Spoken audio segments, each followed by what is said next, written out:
Selamat pagi. Pagi, Bu. Pagi, Bu. Pagi, Bu. Semuanya wajib menyalakan video ya. Kalau tidak dinyalakan, Bu Ani tidak tahu siapa ini.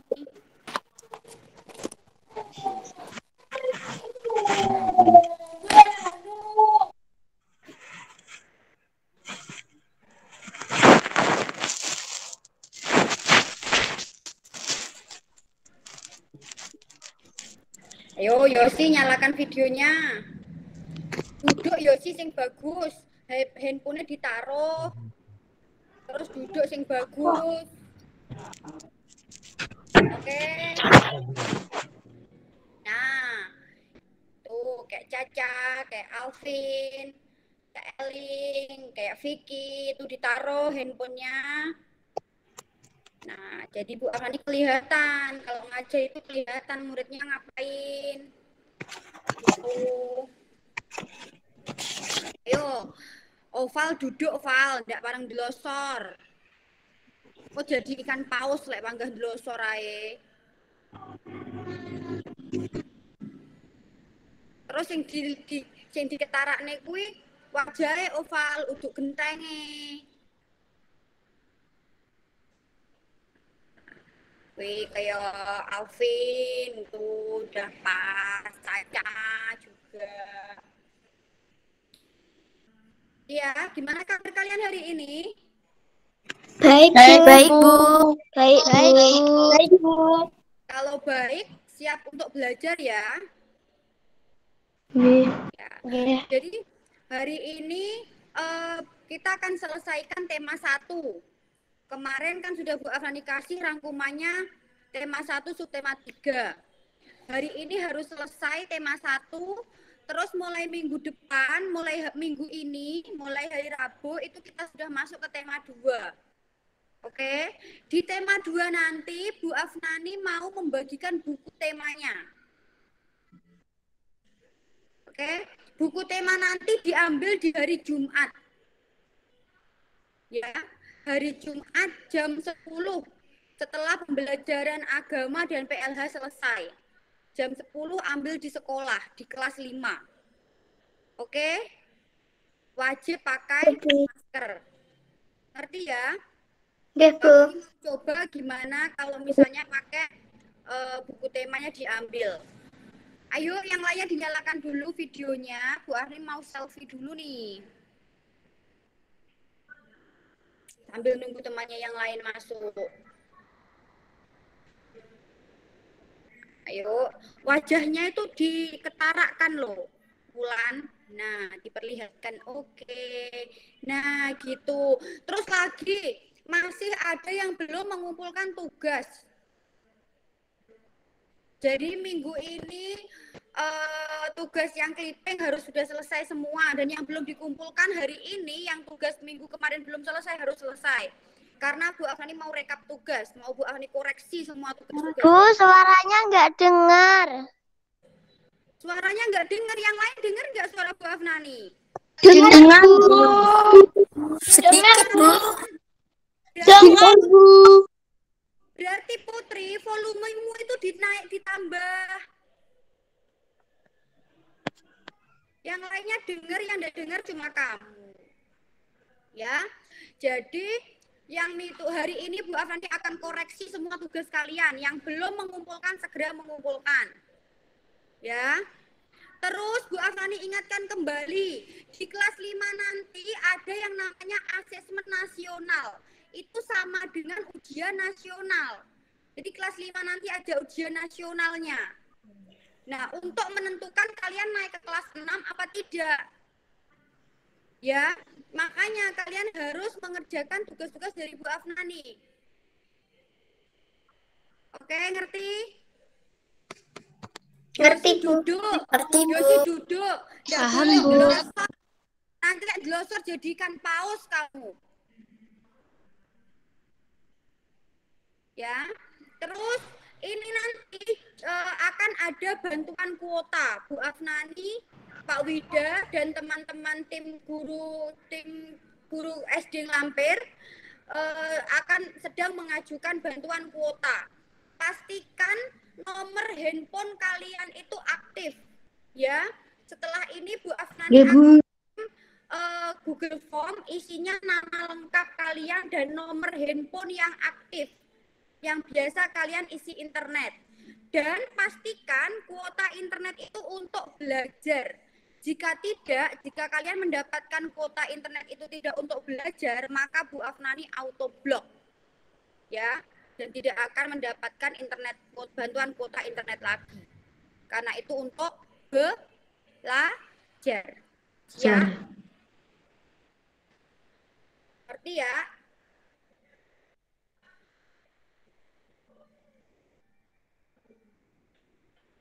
Oke ya, sekarang kita Bu Afnani akan mulai menjelaskan. Bu Afnani seperti yang Bu Afnani sampaikan tadi, hari ini kita harus selesai, tema 1 harus selesai. Semua dinyalakan videonya.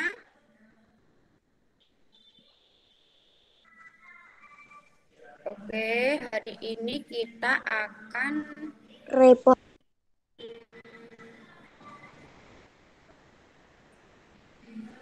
kemarin Bu Afani sudah membuatkan resumen buat kalian, tapi Bu Afani belum membahas ini bukunya. Sudah terlihat? Sudah, Bu. Oke. Berarti Sudah, Bu. jadi di buku halaman 124 ini kalian nanti bisa membaca yang namanya Gerabah dari Pulau Madura. Jadi gerabah itu adalah salah satu warisan karya budaya yang sangat tua.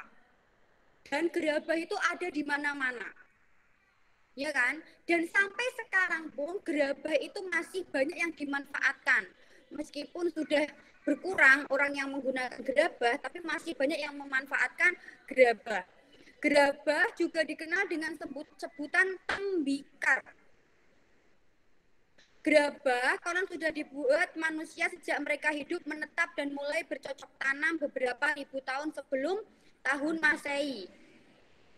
Nah, seperti yang Bu Anda sampaikan tadi, gerabah itu tersebar di seluruh Indonesia. Ya, tak terkecuali di Pulau Madura. Gerabah itu juga termasuk kepada situs kebudayaan zaman purbakala.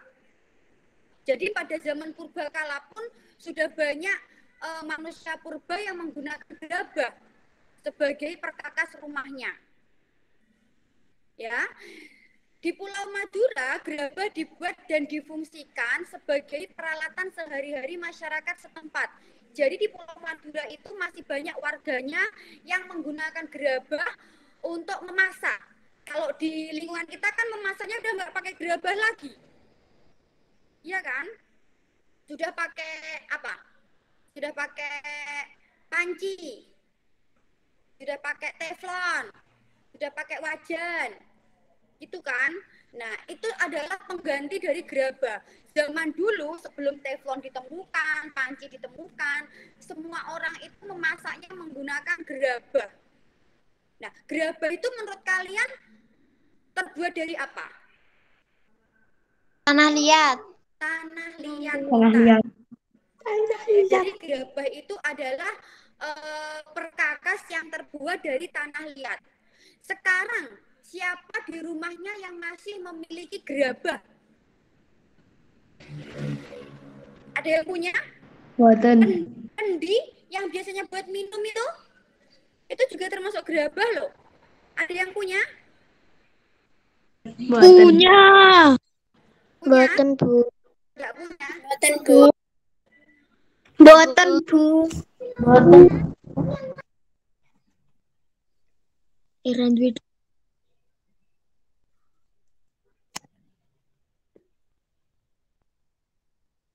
Nanti suara nih.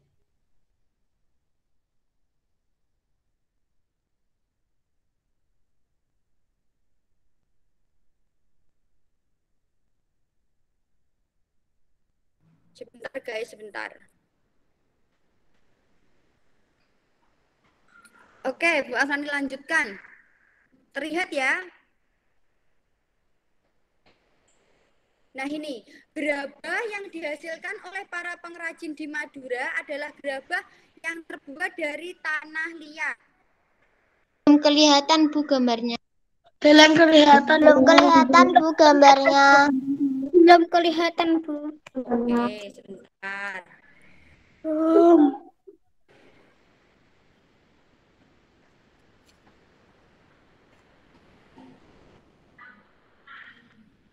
Ini sudah?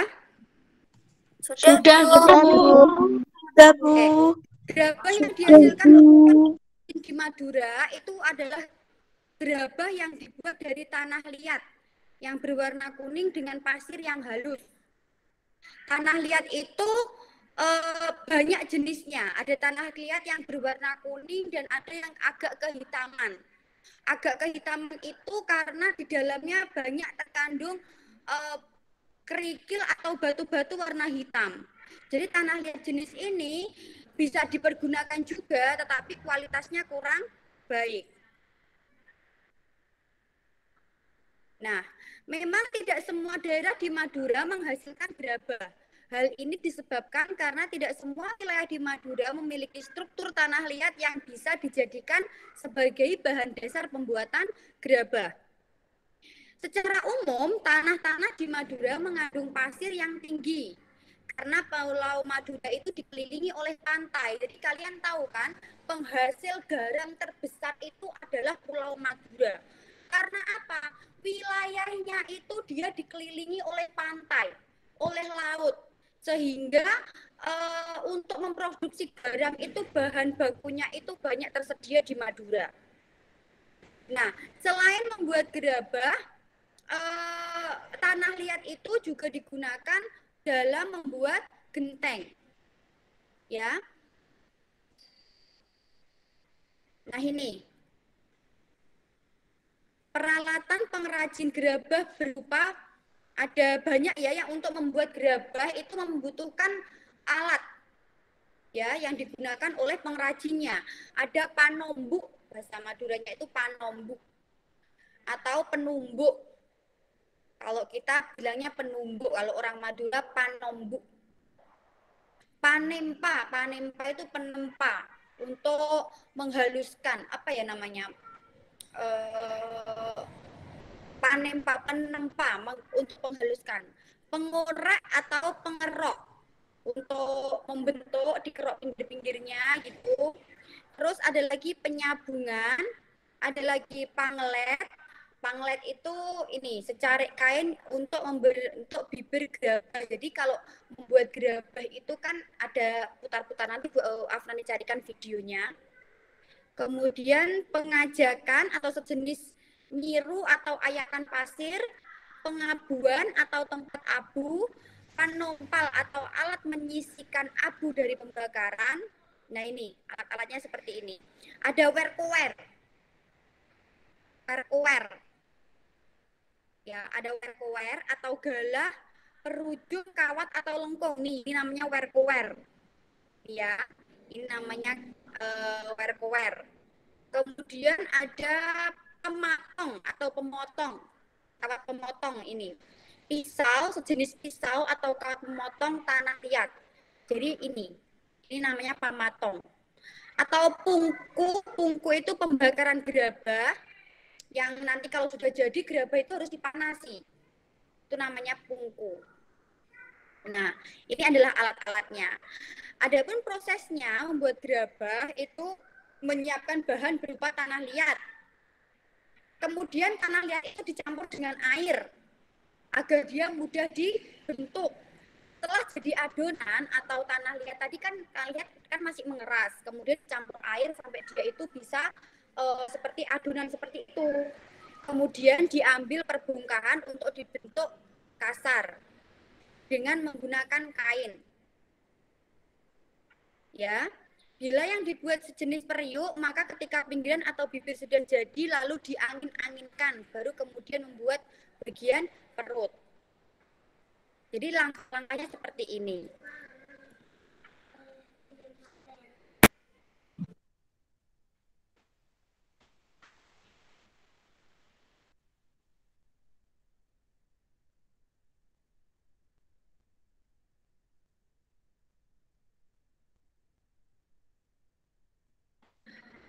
Oke, sebentar ya.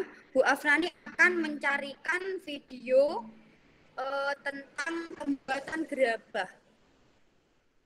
Sebentar, Bu Afnani akan mencarikan video tentang pembuatan gerabah.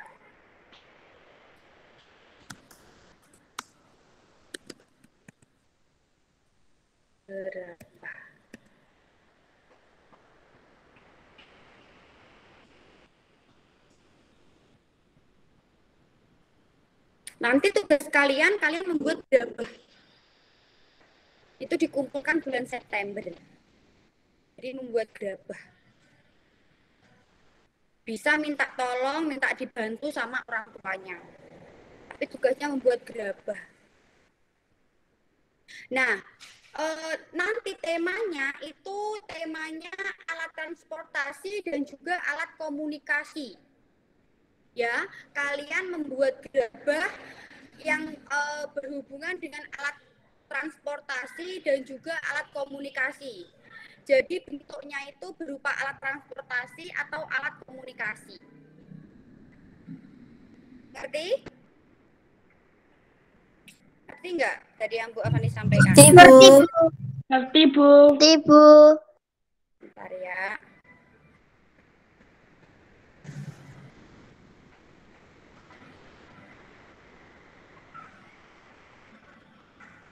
Bu Afani akan carikan video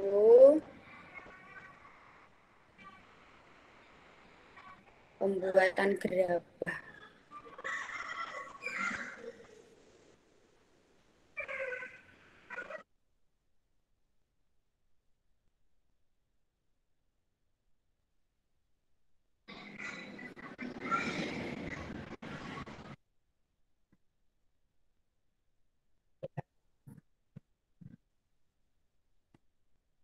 Ini terlihat? Terlihat, Bu. Terlihat, Bu. Dereng, Bu. Belum, Bu. Belum, Bu. Yang belum sabar, yang lemot. Nah, ini kira-kira membuat apa? Belum terlihat. Belum, Bu. Belum terlihat. Belum terlihat. Belum, Bu. Belum terlihat, Bu. Oke, sebentar.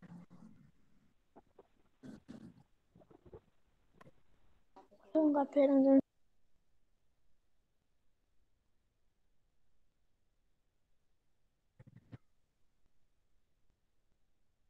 Sebentar.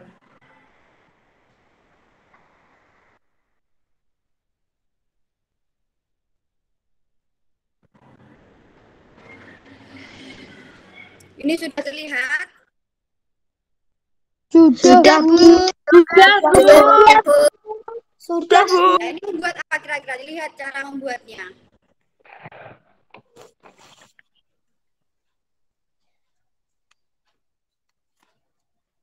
Ini adalah pengrajin gerabah.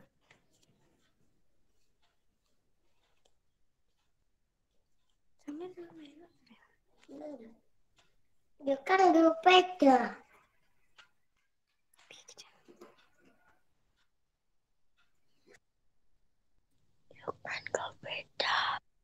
Jadi dia masih membuat atasnya saja. Jadi membuatnya itu satu persatu, guys. Bawahnya dulu. Nah, kemudian diangin-anginkan. Udah gitu, mereka membuat pucuk atasnya terus nanti disambung sama mereka. Tuh, lihat itu, disambung. Nah, jadi nggak bisa langsung jadi satu gitu, nggak bisa. Jadi satu bawahnya dulu. Kemudian atasnya baru disambung seperti itu. Itu juga disambung. Bu, punya saya nge-lag, Bu. Ngelag, Bu. Ngelag? Ngelag, Bu. Videonya ngelag. Oke, udah ya. Itu sudah tahu kan kalau itu tadi membuat apa namanya? Gerabah. Ya kan? Gerabah. Oke, nanti ingat ya tugas kalian bulan ini, bulan depan, bulan September, itu kalian membuat apa namanya gerabah dengan tema alat komunikasi dan transportasi. Jadi kalian boleh pilih, mau pilih alat komunikasi atau pilih alat transportasi. Alat komunikasi itu contohnya apa? Apa alat komunikasi contohnya?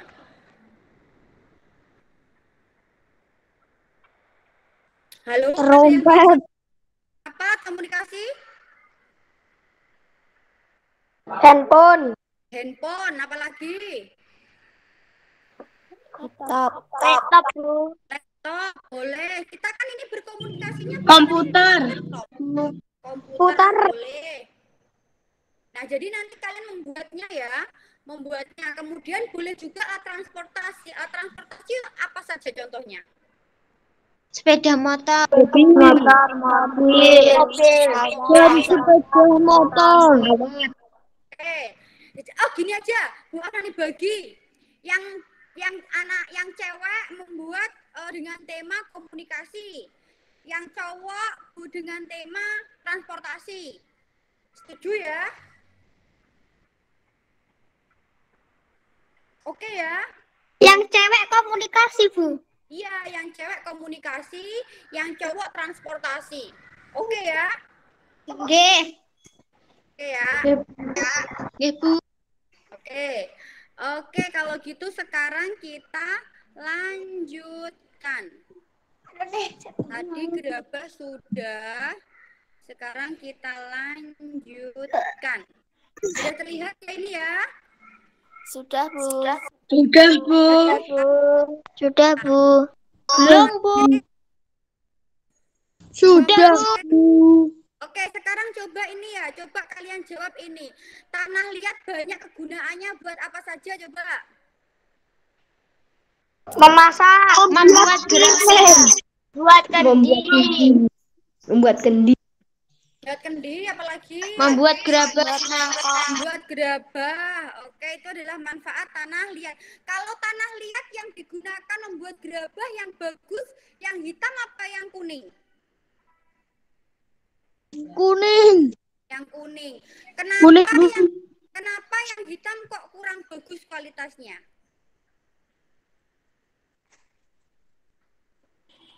Kenapa yang hitam tadi kok tidak bagus kualitasnya? Karena banyak apanya tadi? Batu. Kerikil. Oke, jadi tugas kalian bulan depan yaitu membuat kerajinan dengan tema transportasi dan komunikasi. Anak yang cewek membuat dengan tema apa tadi yang cewek? Komunikasi. Oke, yang cowok membuat dengan tema Transportasi. Terbuat dari tanah liat. Nah, sekarang kita masuk ini. Nah, ini adalah seorang pengrajin gerabah yang sudah tua. Ini adalah pengrajin gerabah yang sudah tua. Tubuhnya sekarang menjadi apa? Menjadi bungkuk. Karena apa? Karena pada saat muda, dia terus memaksakan tubuhnya untuk bekerja tanpa mempedulikan waktu beristirahat. Sejak muda, dia ini sudah menjadi pengrajin gerabah. Waktunya dihabiskan untuk selalu duduk membungkuk, membentuk gerabah-gerabah pesanan. Dia adalah pengrajin gerabah yang sangat rajin, pekerja keras. Namun sayangnya, Bapak ini lupa bahwa dia harus menjaga kesehatannya, khususnya yaitu kesehatan tulangnya. Nah, karena duduk yang terlalu lama dengan kondisi membungkuk, lama-lama tulangnya ini mengalami kelainan. Ya, mengalami kelainan. Sekarang kita akan belajar pada macam-macam kelainan pada organ gerak pasif atau tulang. Kemarin kan organ gerak itu ada berapa? Ada berapa organ gerak? Organ gerak kemarin ada berapa, guys? Ada dua. Ada 2. organ gerak pasif. Ada 2. Organ gerak pasif dan organ gerak Aktif. Organ gerak aktif itu disebut dengan otot. Organ gerak pasif ini disebut dengan tulang. Nah, organ gerak pasif atau tulang ini itu bisa mengalami kelainan atau penyakit. Nah, macam-macam kelainan pada organ gerak pasif atau tulang itu yang pertama ada yang namanya fraktura. Fraktura itu adalah kelainan pada organ gerak pasif atau tulang karena biasanya terjadi karena kecelakaan. Biasanya kecelakaan bermotor atau jatuh itu bisa mengakibatkan fraktura atau patah tulang. Nah, fraktura itu dibagi menjadi 2. Fraktura tertutup dan juga fraktura terbuka. Jadi kalau yang tertutup itu tulangnya itu patah tapi dia tidak keluar kulit. Nah, itu namanya fraktura tertutup. Nah, seperti ini fraktura tertutup. Ada lagi fraktura terbuka. Fraktura terbuka itu ada yang patah tulang sampai tulangnya itu keluar dari kulit. Ya, atau seperti ini kemudian dia keluar dari kulit, ini namanya fraktura terbuka. Nah, jadi kelainan pada tulang yang pertama adalah patah tulang atau fraktura. Fraktura dibedakan menjadi 2, fraktura terbuka dan fraktura tertutup. Fraktura tertutup itu patah tulang tapi dia hanya di dalam kulit saja, seperti ini. Sedangkan fraktura yang terbuka itu adalah patah tulang sampai tulangnya itu keluar, merobek dan menembus kulit sampai keluar tulangnya itu. Nah, itu namanya fraktura terbuka. Kemudian kelainan tulang yang lain yaitu adalah ini, osteoporosis. Apa Bu osteoporosis itu? Osteoporosis itu biasanya disebut dengan pengeroposan tulang. Nah, kenapa kok bisa terjadi osteoporosis? Itu karena tubuh manusia tidak lagi mampu menyerap dan menggunakan kalsium secara normal. Jadi osteoporosis itu terjadi karena kekurangan kalsium. Makanya kalian masih anak-anak seperti ini harus banyak-banyak minum susu atau makan makanan yang banyak mengandung kalsium agar nanti ketika kalian tua itu tidak terjadi osteoporosis atau pengeroposan tulang. Jadi osteoporosis itu seperti ini. Ini adalah tulang yang normal. Tulang yang normal itu kalsiumnya penuh seperti ini. Ya, terlihat kan ini? Nah, ini adalah Lihat, Bu. nih, Bu Arhani perjelas. Ya, kelihatan? Ya, ini adalah tulang yang normal. Dan ini adalah tulang yang osteoporosis atau terkena pengeroposan. Nah, dia lubang-lubang seperti ini karena dia bolong-bolong. Ini kelainan biasanya orang yang terkena osteoporosis itu dia akan susah bergerak. Karena tulangnya itu sering sakit karena tidak lagi normal. Karena tidak lagi penuh, dia bolong-bolong seperti ini. Ini osteoporosis. Kalau Bu Arhani geli lihat seperti ini. Kalian geli enggak sih? Lihat gini. Nah, kelainan tulang selanjutnya yaitu fisura atau retak tulang. Jadi fisura itu adalah tulang yang retak. Kalian pernah dengar kan tulang retak? Pernah kan? Nah, itu adalah kelainan tulang atau disebut dengan fisura. Kelainan tulang tersebut biasanya retak karena kecelakaan. Terus bisa jadi jatuh, benturan. Iya kan? Itu namanya fisura atau retak tulang. Tadi yang pertama tadi ada apa? Ada fraktura. Kemudian ada osteoporosis, kemudian ini ada fisura atau retak tulang. Nah, kelainan selanjutnya ini adalah lordosis. Lordosis itu apa? lordosis adalah kelainan tulang karena sikap duduk yang salah. Jadi kenapa kok Bu Afan itu selalu mengingatkan kalian, ayo kalau belajar duduknya harus benar. Karena apa? Karena jika kalian terbiasa duduk dengan tidak benar, salah posisi duduk, salah sikapnya duduk, kalian bisa saja mengalami kelainan tulang. Bisa lordosis, bisa skoliosis, ataupun bisa kifosis. Nah, kalau yang lordosis itu tulangnya melengkung ke depan, atau kita bilang dengkeng. Tahu dengkeng? Ya kan, kalau ada orang duduknya dengkeng, itu karena dia mengalami kelainan tulang lordosis.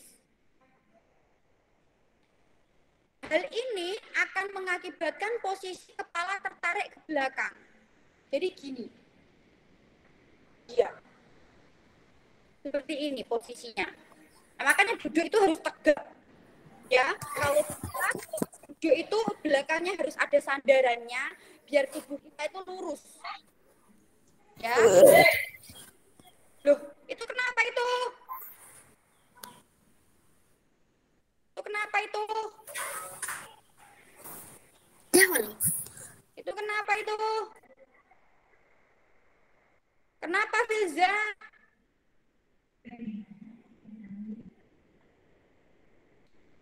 Sudah, bisa kita lanjutkan ini?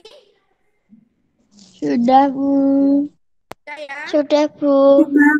Selanjutnya yaitu skoliosis. Skoliosis itu tulangnya melengkung menyebabkan badan bengkok membentuk huruf S seperti ini. Ini juga sama. Kalau kalian itu menulisnya, misalnya menulis ya, terus kemudian posisinya begini menulis. Lama-kelamaan tulang kalian itu akan melengkung seperti itu. Apalagi kalian itu masih anak-anak. Jadi masih masa pertumbuhan.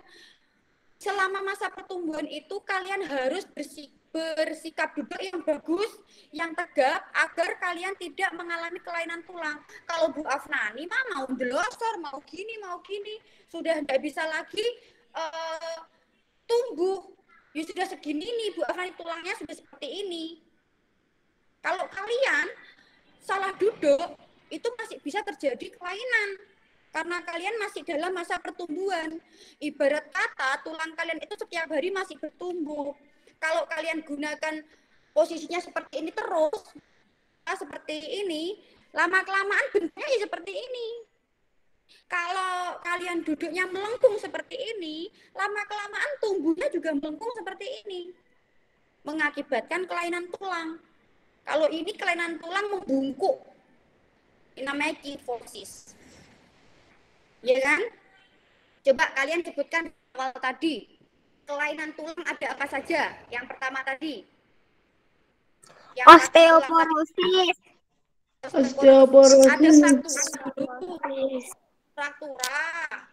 fraktura.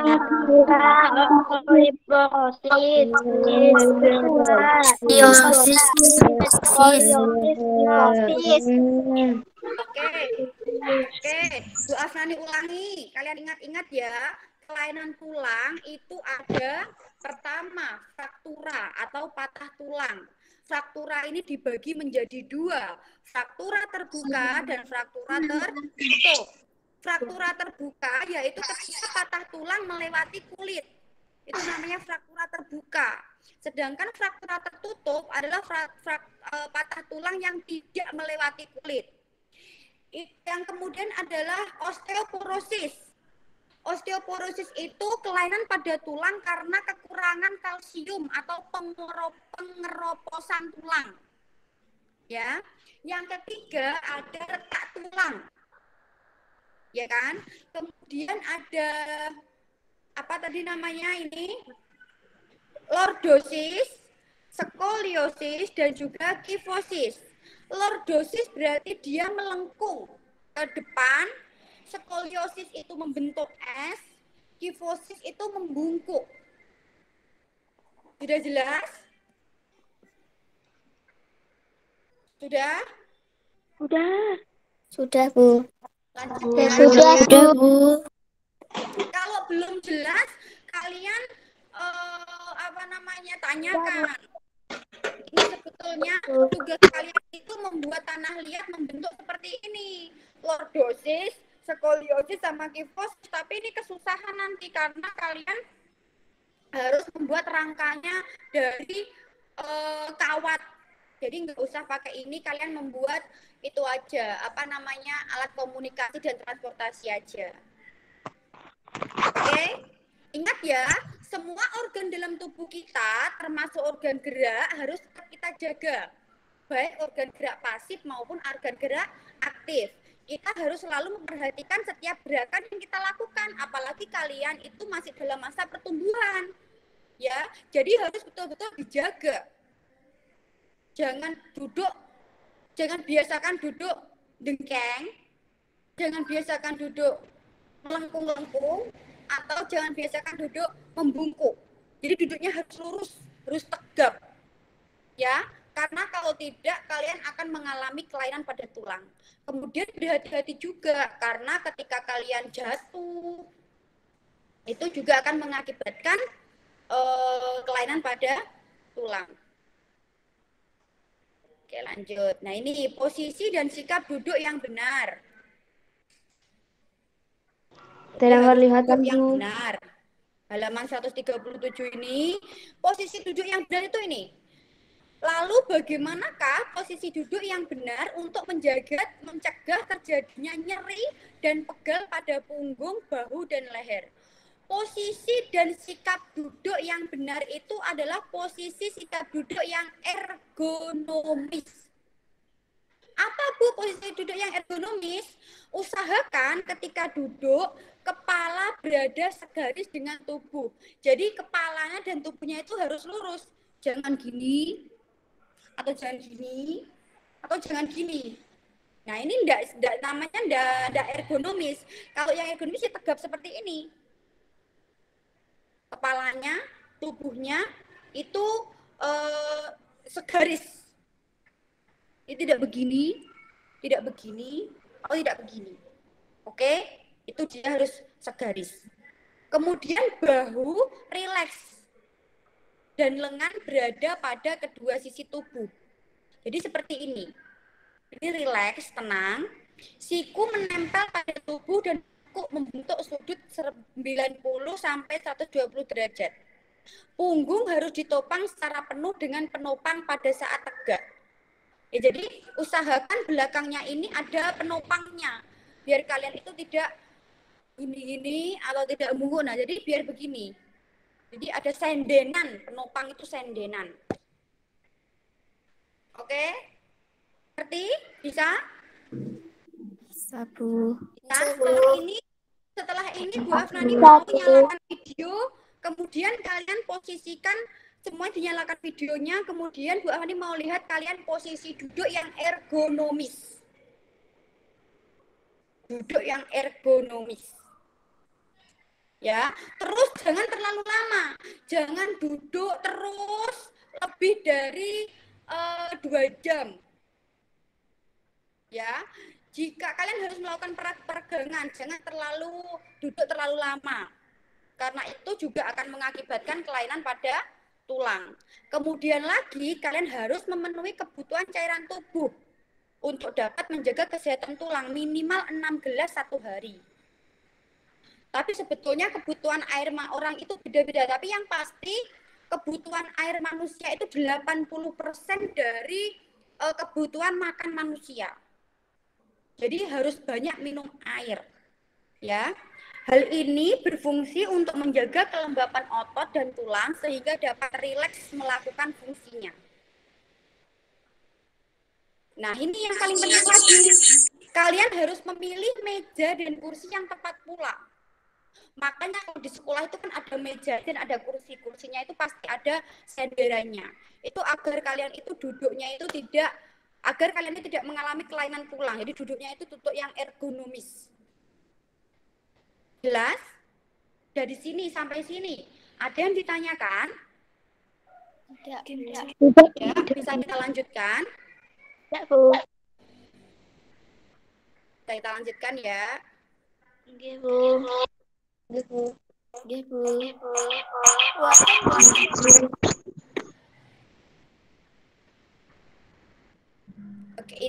Nih. Ini ya. Coba ini jika misalnya kalian mau membuat komik, kira-kira ini kalian kasih teks seperti apa?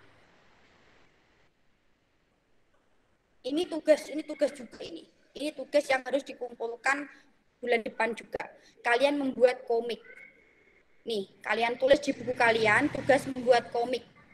Dari gambar ini, komik itu adalah gambar yang ada teksnya. Jadi gambar di atasnya ada teks percakapan gitu kan, ada teksnya untuk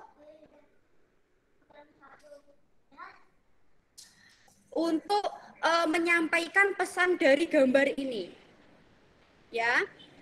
Ini adalah tugas kalian, ditulis sendiri ya, tugasnya halaman 140.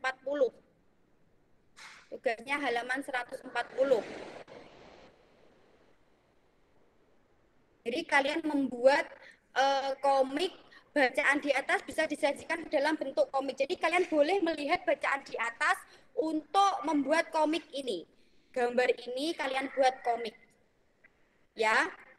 Kalian boleh mencetak gambar ini, kemudian kalian potong-potong, kemudian kalian tempelkan di buku gambar sambil diisi percakapannya. Ngerti? Ngerti, Bu. Ini harus ngerti ya. Ini nanti kalau misalnya ada yang di grup atau japri Bu Afnani, Bu tadi gambarnya diapain? Itu Bu Afnani enggak jawab. Ya, jadi kalau belum paham tanyakan sekarang juga. Jadi ini gambar ini kalian cetak, kemudian kalian rangkai menjadi komik. Kalian isi teks, isi percakapannya agar menjadi komik yang bisa dibaca. Jelas? Jelas, Bu. Oke, jelas ya. Tidak ada nanti, tidak ada tanya lagi loh ya. Kalau tanya, Bu Afani tidak jawab loh ya, karena Bu Afani tanya di sini sudah jelas. Oke. Jadi ada berapa gambar ini? Ada 1, 2, 3, 4, 5. Kalian tempelnya di buku gambar. Ya, di buku gambar. Nanti dikumpulkan hari Jumat sambil mengambil buku itu dibawa di hari Jumat sambil nanti ambil buku tema 2. Ya, kalau tidak bawa komik ini nanti tidak bawa dikasih buku temanya. Ya kan? Oke. Saya. Nah, kalian tinggal teksnya, kalian tinggal ambil di bacaan atasnya tadi, halaman 140 itu tugasnya. Kalian print 1 lembar aja, yang halaman 140 itu kalian print 1 lembar aja di halaman 140 tadi. Kemudian setelah di print kalian gunting-gunting, kalian tempel di buku gambar, kalian buat komik. Oke? Oke. Nah, ini kalian tahu nggak ini jembatan apa? Ada yang tahu? Ini adalah jembatan Suramadu.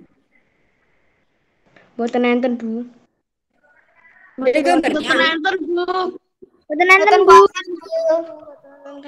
Belum ada gambarnya, Bu. Oke, sebentar. Tenang.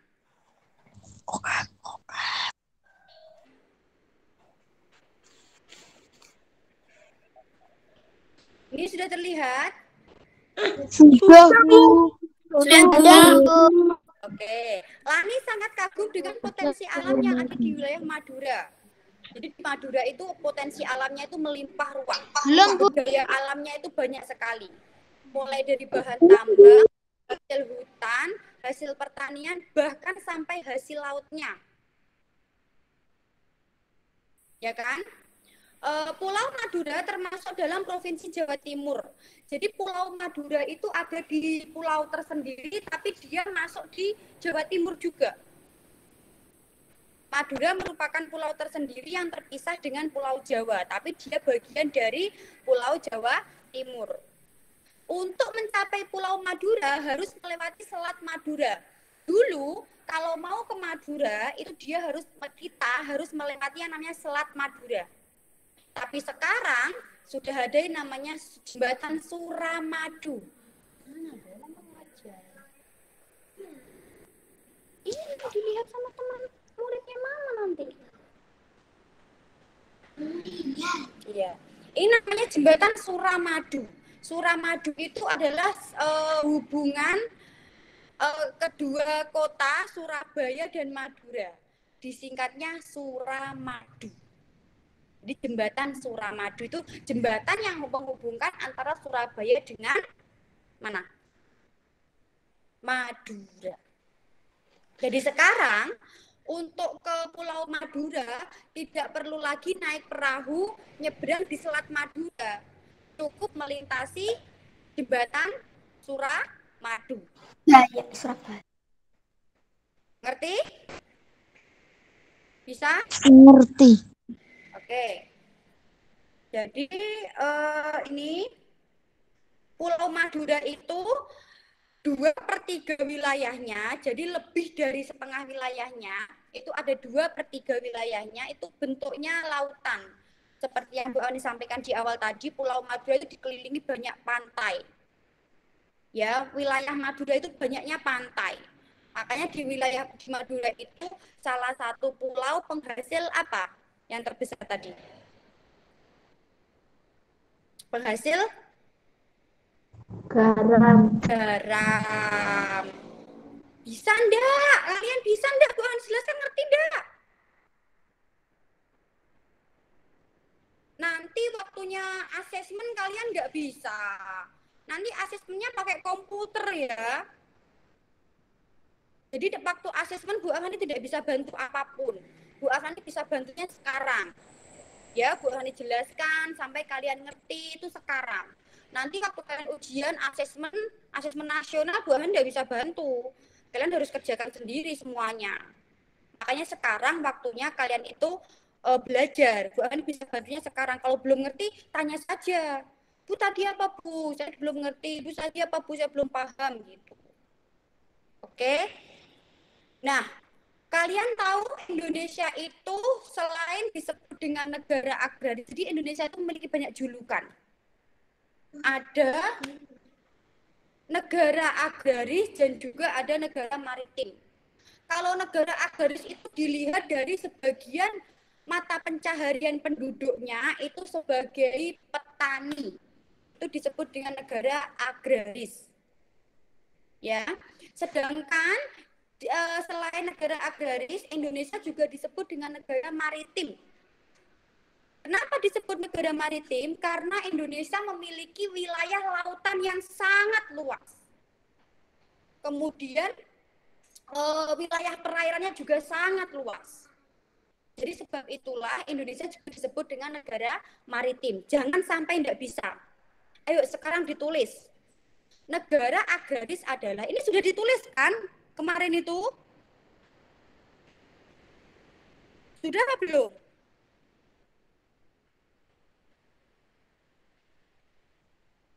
Kemarin itu sudah ditulis apa belum? Kok diem aja? Ayo, sudah ditulis apa belum? Negara agraris dan negara maritim. Yuk, semua nyalakan videonya. Belum. Kalau nggak dinyalakan videonya, Bu Ani keluarin ini ya. Yang nggak menyalakan video, Bu Ani keluarin. Belum. Yang negara agraris adalah, negara maritim adalah, kemarin udah apa belum? Yuk, sekarang ditulis. Indonesia, tulis. Indonesia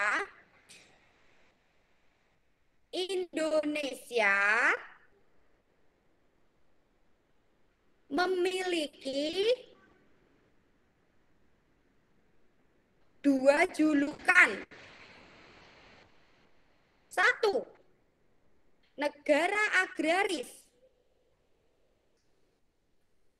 Indonesia memiliki negara julukan. 1, negara agraris, yaitu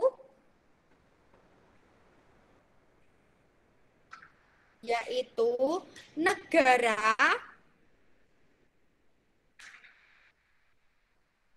yang mayoritas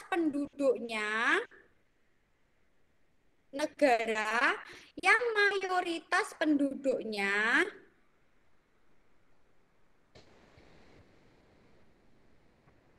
penduduknya bermata pencaharian sebagai petani. Coba Caca, dibaca punyamu Caca. Indonesia memiliki 2 julukan. 1. Negara agraris, yaitu negara yang mayoritas penduduknya bermata pencaharian sebagai petani. Oke. Sudah jelas. Sekarang 2. Negara maritim.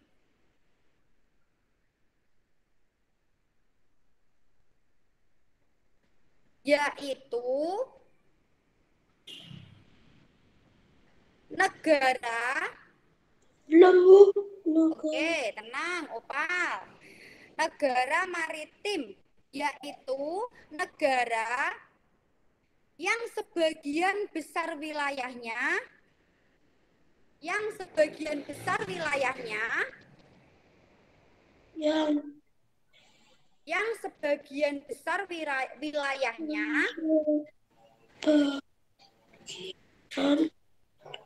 berupa perairan.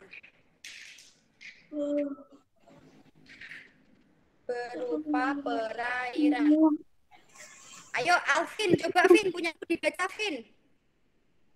Alvin Abrori. Baca Vin. Negara maritim yaitu negara sebagai besar wilayahnya berupa perairan. Jadi negara maritim adalah negara yang sebagian besar wilayahnya berupa perairan. Sekarang Alvin Aufazaki dibaca mulai dari awal sampai akhir. Alvin Aufazaki. Indonesia memiliki 2 julukan. 1. Negara agraris, yaitu negara yang mayoritas penduduknya bermata pencaharian sebagai petani. 2. Negara maritim, yaitu sebagian besar wilayahnya berupa pertanian. Perairan. Oke, yuk sekarang Oval. Ganti Val, kamu Val. Baca mulai awal sampai akhir Val.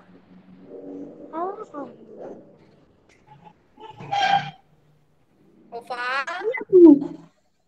Dibaca punyamu, tulisanmu. Nanti kalau salah bisa teman-temanmu betulin. Indonesia memiliki julukan negara yaitu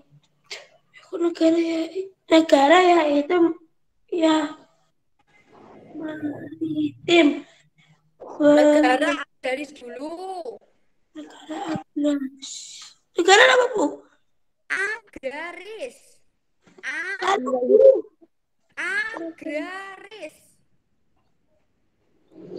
Negara apa guys? Yuk yang lainnya negara apa? Agraris. Agraris. Yaitu negara yang mayoritas penduduknya bermata pencaharian sebagai apa? Petani, Bu. Betul. Kalau negara maritim disebut negara maritim karena apa? Karena Negara yang sebagian wilayahnya berupa perairan.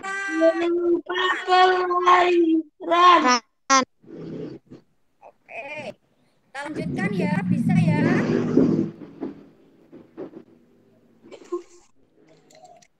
Dilanjutkan. Ini wilayah Indonesia berupa kepulauan atau tadi disebut dengan negara maritim karena wilayahnya itu tadi. Ini kelihatan apa belum? Sudah, Bu. Oke, kalau belum boleh tampilkan lagi. Bentar. Nah guys, setelah ini nanti kalian akan mendapatkan bantuan kuota belajar. Bagi yang mau belajar aja. Kalau nggak mau belajar ya nggak dapat lah pasti. Ini sudah terlihat? Sudah. Oke. Sudah. Sudah, Bu. Oke. Jadi karena negara Indonesia itu disebut dengan negara maritim, Indonesia itu berupa kepulauan negaranya, banyak pulau-pulau. Ada beberapa pulau besarnya. Pulau apa saja coba pulau besar yang kalian tahu? Ayo, pulau besar. Jawa. Terus pulau apa lagi? Pulau Jawa, Pulau Kalimantan, Pulau Batam. Pulau Sulawesi, kemudian Pulau apa? Nusa Tenggara, ya kan? Itu ada banyak nih. Nah, karena banyak pulau di Indonesia itu mengakibatkan juga banyaknya kebiasaan yang dilakukan penduduk itu berbeda-beda. Jadi orang Pulau Sulawesi dan orang Pulau Jawa itu kebiasaannya berbeda-beda. Kalau kalian tahu di Sulawesi Utara ya, itu ada yang namanya pasar Tomohon. Pasar itu di situ orangnya itu terbiasa makan tikus, kelelawar, ular, binatang-binatang hutan. Jadi di sana itu budayanya memang seperti itu. Karena perbedaan pulau itu mengakibatkan Indonesia itu memiliki banyak sekali budaya. Jadi seperti ini, ada pulau-pulau banyak perairannya. Yuk yang lain dimatikan dulu mikrofonnya biar tidak mengganggu temannya. Biar hanya suara Bu Ahani yang terdengar.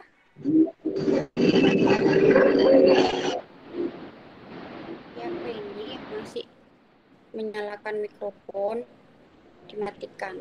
Oh, Alvin. Oke. Ini ya, terlihat kan? Seperti ini. Pulau-pulau seperti ini. Di sini ada orangnya, di sini ada orangnya, di sini ada orangnya. Kebiasaan orang di sini beda dengan yang di sini, beda lagi dengan yang di sini. Ini budayanya dengan yang di sini beda, dengan yang di sini beda, yang di sini beda. Nah, akibatnya membentuk budaya-budaya yang berbeda. Nah, sebagai negara maritim, kondisi geografis Indonesia sebagai negara maritim itu memiliki dampak atau pengaruh pada kehidupan ekonomi masyarakat di dalamnya. Ini kemarin sudah kalian kerjakan atau belum? Iya, kondisi geografis sebagai negara maritim dan kepulauan membawa banyak keuntungan bagi bangsa Indonesia. Karena laut kita itu banyak, laut kita itu luas, perairan kita itu luas, itu banyak keuntungan dimiliki oleh bangsa Indonesia. Selain budayanya yang banyak, karena lautnya banyak, otomatis hasil lautnya juga akan melimpah. Semakin banyak lautnya, kan kita semakin banyak punya laut, kan semakin banyak punya ikan. Kalau lautnya satu, ikannya cuma sedikit, tapi lautnya banyak, artinya ikannya juga banyak. Ya kan?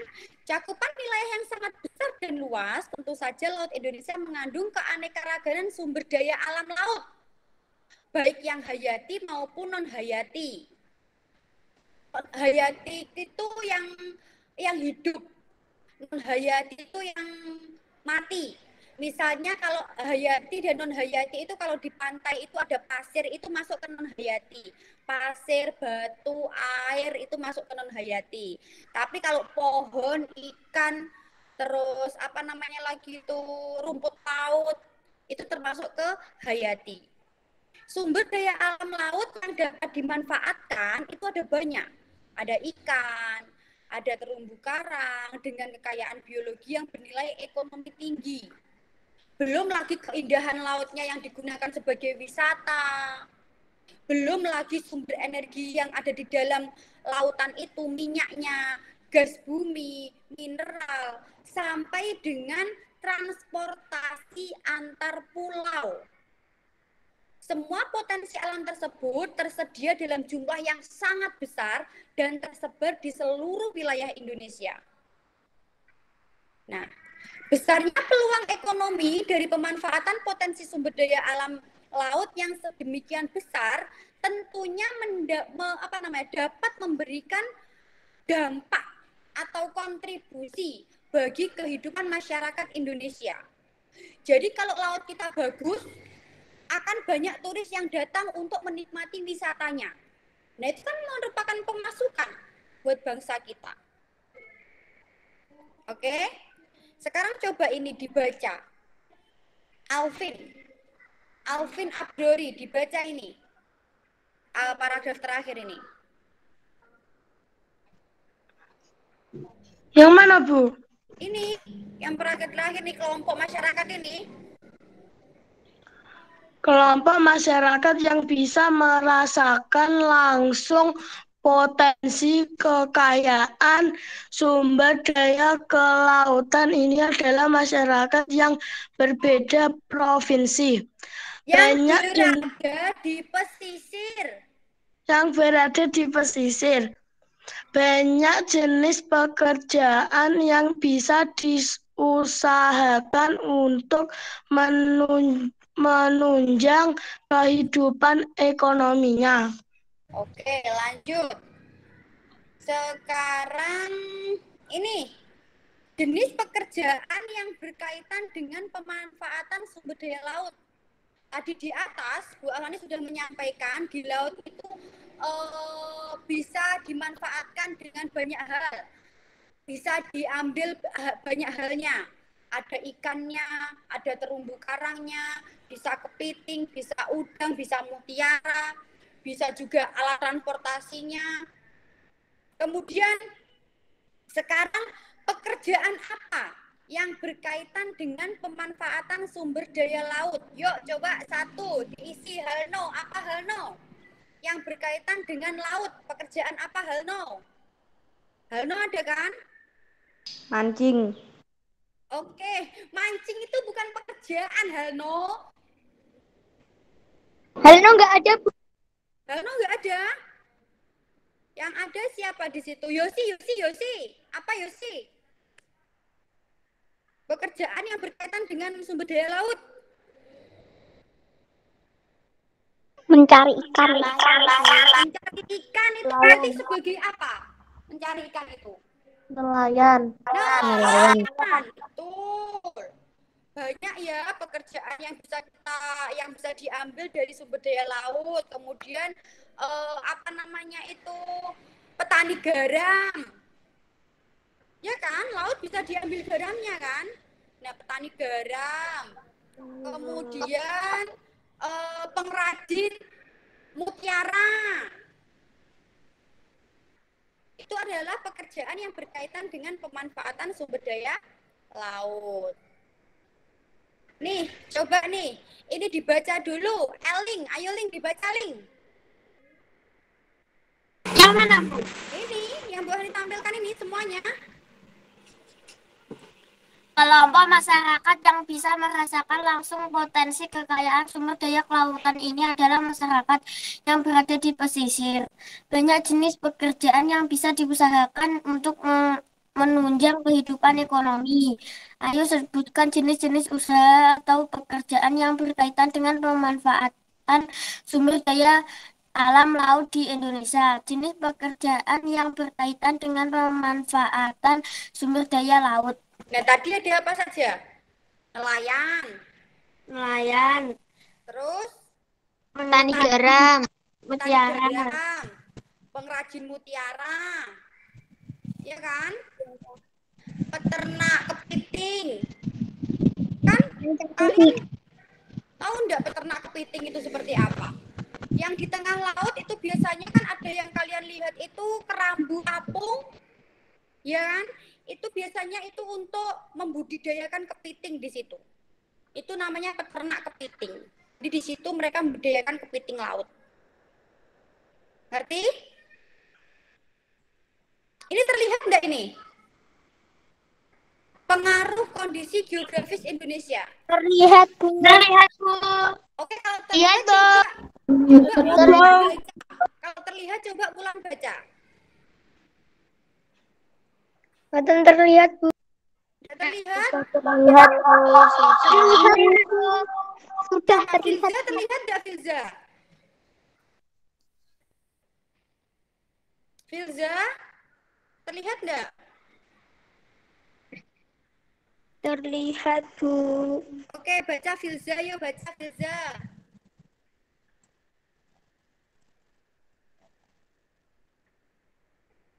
Ayo Filza dibaca. Filza, mikrofonnya dinyalakan, dibaca. Lirik. Yuk. Pengaruh kondisi geografis. Ayo Filza.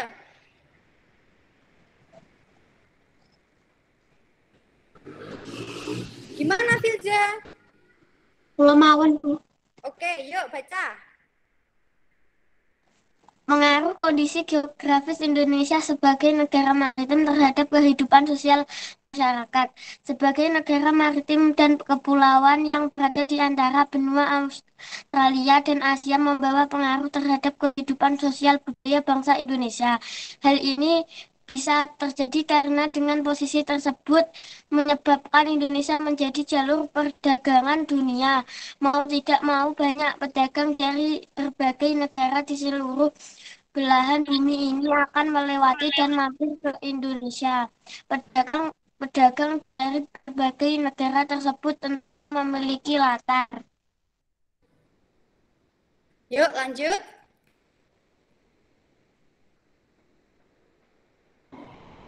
Ini terlihat? Sudah, Bu. Sudah, Bu. Sudah, Bu. Sudah. Ini terlihat ini. Ayo dilanjutkan baca. Siapa yang baca?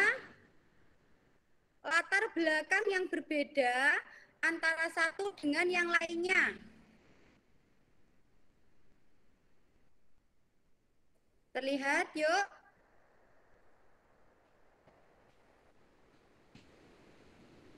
Para pedagang yang mampir dan ada sebagian yang menetap di Indonesia turut membawa adat budaya dari negara asalnya.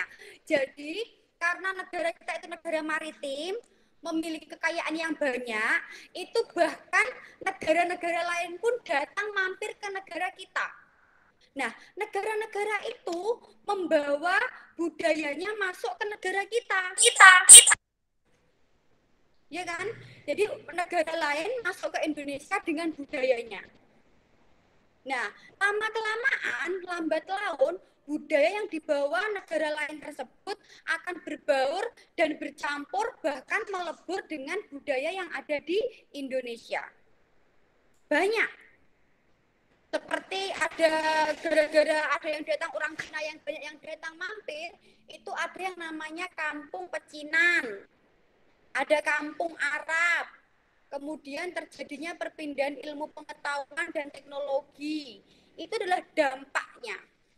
Sekarang, tugas kalian hari ini yaitu kalian tulis di sini. Ini terlihat enggak? Ini terlihat enggak?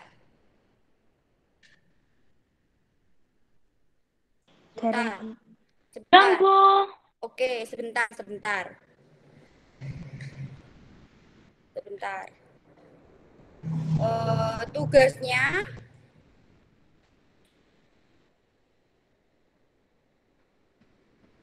Tugasnya ini ada di halaman 146, yaitu menuliskan dampak positif dan dampak negatif Indonesia sebagai negara maritim. Ini terlihat kan? Ya, dari Terlihat, Bu. Terlihat, Bu. negara maritim itu memiliki dampak positif, tapi pasti juga ada dampak negatifnya. Nah, sekarang kalian tuliskan, tugasnya hari ini kalian tuliskan dampak positif dan dampak negatifnya dari negara maritim.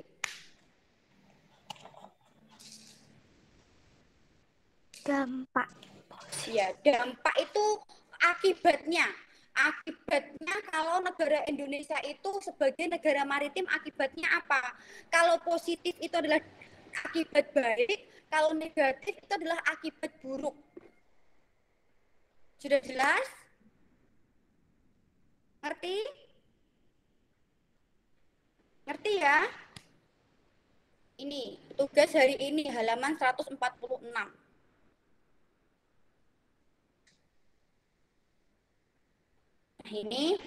ini enggak usah, rasa ini enggak usah, ini juga sudah kalian pelajari ya. Apa pinisi ini, perahu pinisi, ya kan, kejayaan bahari masa lalu ini kan sudah kalian baca. Kapal pinisi itu. Kemudian ini sudah kalian baca. Sudah. Kemudian Pancasila sebagai pandangan hidup bangsa Indonesia. Ini sudah Bu Afan rangkumkan. Itu aja. Ini kapal pinisi atau kapal penjelajah dunia. Ini sudah juga Bu Afnani sampaikan di rangkumannya, sudah kalian baca. Udah, itu aja. Hari ini tugasnya ada berapa? 3. 3. 1. Komik. Membuat Komik. 2. Membuat gerabah. membuat gerabah. 3. Dampak positif Dampak Dan positif negatif. dan dampak negatif. Sekarang tugas terakhir, nyalakan videonya. Bu Afnani mau lihat kalian duduk dengan posisi ergonomis. Duduk dengan posisi ergonomis. Yuk coba duduk dengan posisi ergonomis. Tubuh dan kepalanya harus lurus. Handphonenya ditaruh, diletakkan di depannya sampai terlihat bahu sama kepalanya. Yuk. 1, 2, 3, mulai. Nyalakan videonya, yang belum dinyalakan segera nyalakan. Sebentar, Mbak.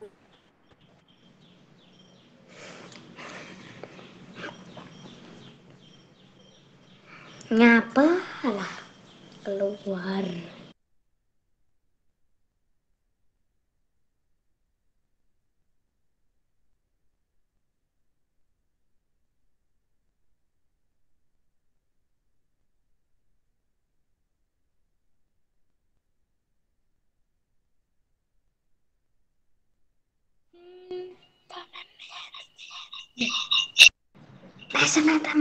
Mas.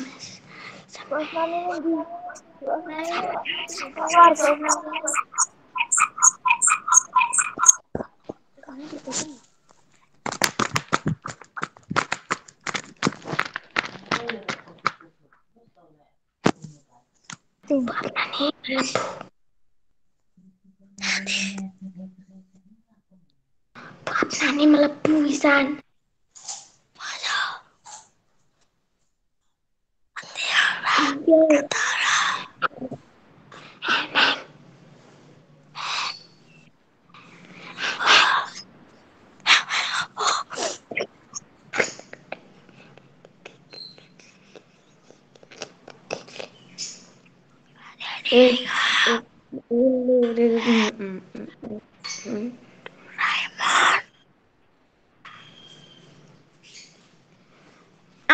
Ahi, embers. Aku butuh Cawes kan sopan itu direkam. ya, maksud Doraemon.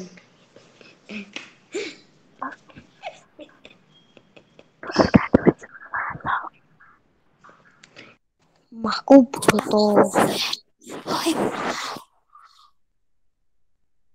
Ibu nani wis masuk karo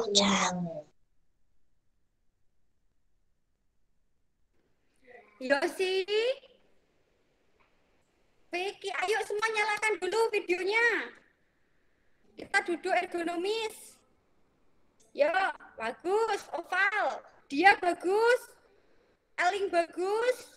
Putri belum terlihat. Jessica bagus. Vicky bagus. Apa ini? Ayo Yosi duduk yang bagus. Ardin ini yang bagus-bagus. Yosi, begitu Yosi. Begitu. Caca mana Caca? Wulan sama Putri, ayo. Alvin, Abdori, Alvin, Aufa, Filza. Caca belum terlihat Caca. Yuk, 1, 2, 3. 1, 2, 3. Oke, terima kasih. Ya, cukup belajar kita hari ini. Jangan lupa nanti tugasnya dikerjakan, diselesaikan, diupload di link yang tema 3 kemarin. Oke? Oke? Oke, Messi. Oke, Oval. Oke, Messi. Oke, Oval. Terima kasih. Assalamualaikum warahmatullahi wabarakatuh. Waalaikumsalam.